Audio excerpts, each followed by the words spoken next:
পথ নিরাপত্তা জনিত কেন্দ্রীয় সরকারের নতুন আইনের বিরুদ্ধে প্রতিবাদ জানিয়ে বৃহস্পতিবার সকালে অল ড্রাইভার অ্যাসোসিয়েশনের পক্ষ থেকে নদিয়ার বেতাই পলাশী রাজ্য সড়কের পলাশীপাড়া থানার পাশদারায় রাস্তা অবরোধ শুরু করে সদস্যরা। এই দিন সকাল 6টা থেকে অবরোধ শুরু হয়, চলে প্রায় 3 ঘন্টা ধরে, যার ফলে স্বাভাবিকভাবেই যানজটের সৃষ্টি হয় রাজ্য সড়কে।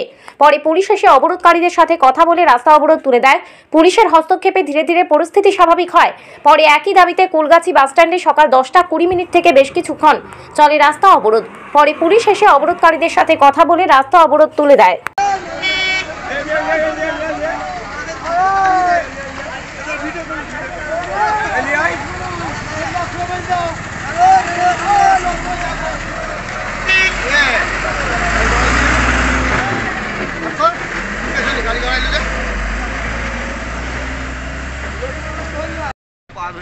রাস্তা ছাড়াও হবে না যতদিন না এটা উঠবে। ওরা গাড়ি ধুই বাড়ি চলে গেছে সব।